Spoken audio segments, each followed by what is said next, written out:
सूरज, सैयारे, चांद, तारों को फल्की अजसाम कहते हैं। सूरज एक सितारा है। इसके गिर्द जमीन समेत 8 सैयारे अपने अपने मदार पर गर्दिश करते हैं। चांद जमीन के गिर्द गर्दिश करता है, इसलिए इसे जमीन का ज़ैली सैयारा कहते हैं। चांद जमीन का कुदरती ज़ैली सैयारा है और जमीन का सबसे करीबी फल्की जिस्म है।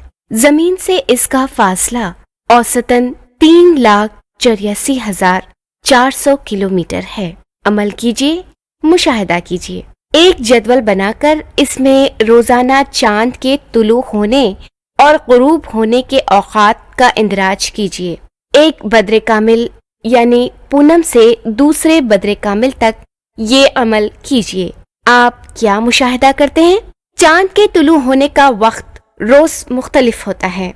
मुशाहिदे से आपके इल्म में ये बात आएगी कि हर दिन चांद गुजरे हुए दिन की बनिस्बत 50 मिनट देर से तुलू होता है। चांद जमीन के गिर्द गर्दिश करते हुए खुद अपने महवर पर भी घूमता है।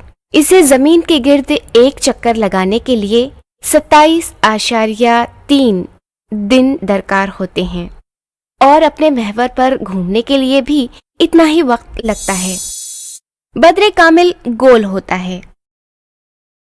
इसके बाद इसका रोशन हिस्सा बतदरीज छोटा होता जाता है और आखिर में अमावस को आसमान में चांद नजर नहीं आता।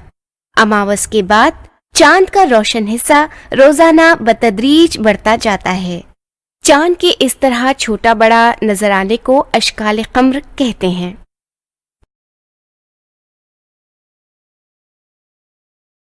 बचपन में आपकी दादी अम्मा ने चांद की परियों की कहानी सुनाई होगी। चांद की ये शक्लें क्यों नजर आती हैं? अमल कीजिए, मुशाहिदा कीजिए। एक बड़ी गेंद लेकर गुरूब आफताब से 1.5-2 घंटे कब्ल मैदान में या छत पर जाएं। गेंद वाला हाथ सीधे आगे लंबा करें। ये ख्याल रहे कि आपका चेहरा या जिस्म का कोई हिस्सा गेंद पर पड़ने वाली रोशनी को आड़ ना करे। गेंद को चांद समझें और अपने सर को जमीन फर्ज करें। चांद का जो हिस्सा आपके सामने है उस पर निशान लगाएं। अब इस तरह खड़े रहें कि आपका चेहरा सूरज की तरफ रहे। अपनी तवज्जो चांद यानी गेंद पर पड़ने वाली सूरज की रोशनी पर मरकूज करें। अब आहिस्ता आहिस्ता अपने गिर्द घूमते जाएं। ये देखें कि एक चक्कर में चांद को कौन कौन सा हिस्सा रोशन था। इसका अंदाज करें।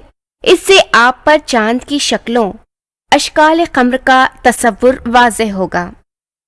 अगरचे चांद को जाहिर करने वाली गेंद का एक चक्कर पूरा हुआ, ताहम निशान ज़दा हिस्सा आपके सामने ही था।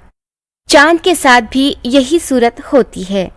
जब आप सूरज की तरफ मुंह करके खड़े होते हैं तो चांद नुमा गेंद के निशान किए हुए हिस्से पर अंधेरा होता है। इस सूरत में आसमान पर भी चांद भी नजर नहीं आता। इस वक्त अमावस होती है। इसके बाद आहिस्ता आहिस्ता जमीन और चांद की महवरी गर्दिश और मदारी गर्दिश की वजह से पहले और दूसरे दिन से लेकर पूनम तक तरतीबवार अशकाल कमर का मुशाहिदा होता है।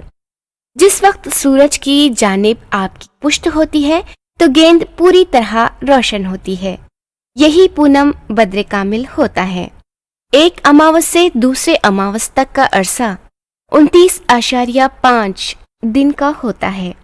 इस तरह अमावस से बद्र कामिल तक के मज़ाहिर आसमान में बार बार वक़ू पज़ीर होते हैं।